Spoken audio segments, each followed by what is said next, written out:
કોઈપણ ચૂંટણીનું પરિણામ એ માત્ર હાર-જીતના આંકડા નથી હોતા, એ લોકોનો અવાજ હોય છે. તો અહીં આપણો હેતુ કોઈ વ્યક્તિ પર આંગળી ચીંધવાનો નથી. આપણે તો ડેટા અને જમીની હકીકતો દ્વારા એ સમજવાનો પ્રયત્ન કરીશું કે જનતા ખરેખર શું કહેવા માંગે છે અને કેવી રીતે શાસન અને લોકો વચ્ચેની તૂટેલી કડીને ફરીથી જોડી શકાય. તો ચાલો આ સફર શરૂ કરીએ. આપણે સૌથી પહેલાં પ્રાંતિજની માટી અને ત્યાંના લોકોને સમજીશું. પછી 2022ના ચૂંટણીના આંકડા શું કહે છે એ જોઈશું.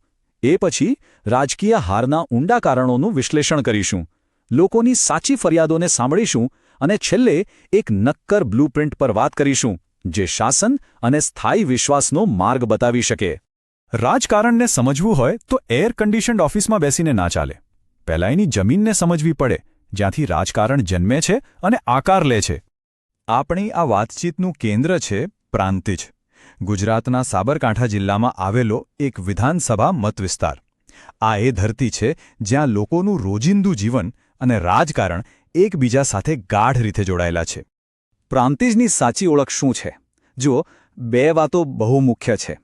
એક, અહીંની મોટાભાગની જિંદગી ખેતી અને પશુપાલનની આસપાસ ફરે છે, અને બીજું, અહીંનું સામાજિક માળખું મુખ્યત્વે ઓબીસી સમુદાયોથી બનેલું છે. આ બંને વાસ્તવિકતાઓ જ અહીંના રાજકીય સમીકરણોને ઘડે છે. ચાલો હવે સીધા 2022ના ચૂંટણી પરિણામો પર નજર કરીએ, કારણ કે આંકડા એ ક્યારેય લાગણીથી વાત નથી કરતા, એ સીધી અને સચોટ હકીકત બતાવે છે. 2022માં પ્રાંતિજમાં 71.1% જેટલું ઊંચું મતદાન થયું. આ કોઈ સામાન્ય આંકડો નથી. આ બતાવે છે કે અહીંના લોકો પોતાના મતના અધિકારને કેટલી ગંભીરતાથી લે છે, એમની લોકશાહીમાં શ્રદ્ધા કેટલી ઊંડી છે. અને પરિણામો એકદમ સ્પષ્ટ હતા. ભાજપને 57%થી વધુ મત મળ્યા, કોંગ્રેસનો વોટ શેર ઘટીને લગભગ 22% પર આવી ગયો, અને એક રસપ્રદ વાત એ બની કે આમ આદમી પાર્ટીએ પહેલી જ વારમાં 17%થી વધુ મત મેળવીને પોતાની એક મજબૂત જગ્યા બનાવી. હાર-જીતનું અંતર જુઓ, 64,000થી પણ વધુ મત. રાજકારણમાં આટલું મોટું માર્જિન એ કોઈ સંયોગ નથી હોતો. આ એક સ્પષ્ટ જનાદેશ હતો, એક સંદેશ હતો, જેને સમજવો ખૂબ જ જરૂરી હતો. તો સવાલ એ છે કે આટલો મોટો ફેરફાર આવ્યો ક્યાંથી? 2017માં જે ચૂંટણી કાંટાની ટક્કર હતી એ 2022માં એકતરફી હારમાં કેવી રીતે ફેરવાઈ ગઈ? ચાલો ડેટાની મદદથી આ પતનના કારણો શોધીએ. જો આપણે ઇતિહાસ પર નજર કરીએ તો આ બેઠક પર ક્યારેક આ પક્ષ તો ક્યારેક પેલો પક્ષ જીતતો આવ્યો છે.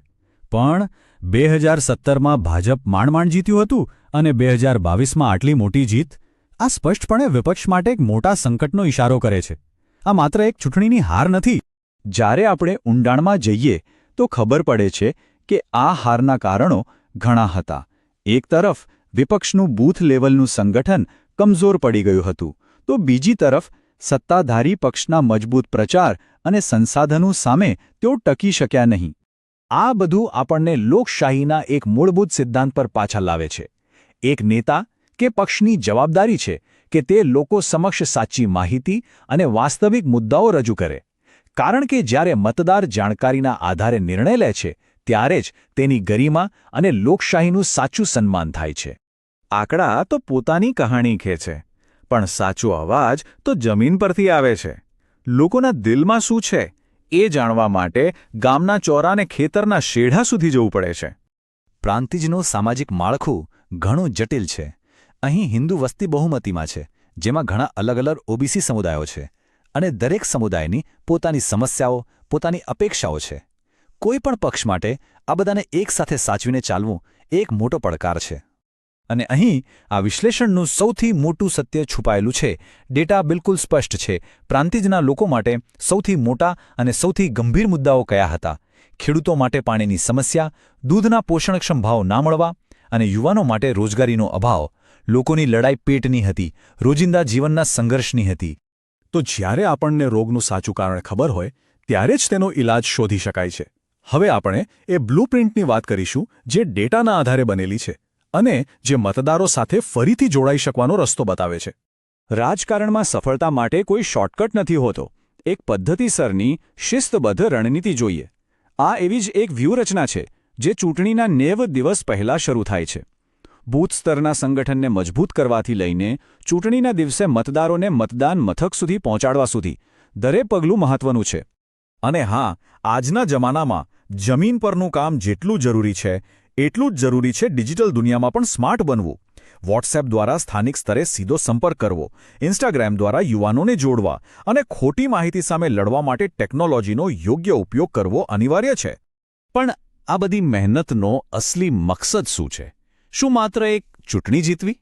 ના, સાચો હેતુ તો જનતા સાથે વિશ્વાસનો એક એવો સંબંધ બનાવવાનો છે જે લાંબા સમય સુધી ટકી રહે. આપણે જ્યારે ડિજિટલ માધ્યમોનો ઉપયોગ કરીએ છીએ ત્યારે આપણી જવાબદારી વધી જાય છે. ભારતના ડેટા સુરક્ષા કાયદા જેવા નિયમો આપણને એ જ યાદ અપાવે છે કે કોઈપણ નાગરિકની ગોપનીયતા અને તેની સંમતિનું સન્માન કરવું એ સર્વોચ્ચ છે. વિશ્વાસનો પાયો સન્માન પર જ ટકે છે. યાદ રાખો, નાગરિક જ્યારે મત આપે છે ને ત્યારે એ લોકશાહીમાં એક રોકાણ કરે છે અને શાસન એ રોકાણ પર મળતું વળતર છે. અને આ વળતર સારી નોકરીઓ, સારા રસ્તા, વીજળી, પાણી અને લોકોની ફરિયાદોના ઝડપી ઉકેલના રૂપમાં મળવું જ જોઈએ. અને અંતે આખી વાત એક મૂળભૂત સવાલ પર આવીને ઊભી રહી છે. દૃષ્ટિકોણ બદલવાની જરૂર છે. સવાલ જીતવાનો નથી, સવાલ સેવા કરવાનો છે. જે દિવસે રાજનીતિનું કેન્દ્ર સત્તામાંથી ખસીને સેવા પર આવી જશે તે દિવસે એક એવી દૃષ્ટિનું નિર્માણ થશે જે આવનારી પેઢીઓનું વિચારશે, માત્ર આવનારી ચૂંટણીનું નહીં. જો તમે લોકો કેન્દ્રિત નેતા બનવા અને તમારા મતવિસ્તારનો ઉત્કર્ષ કરવા માંગતા હો તો blueprintstrategies.ai નો mgr@blueprintstrategies.ai પર સંપર્ક કરો અથવા 08042041602 પર કોલ કરો. રાજકારણથી પરનો હેતુ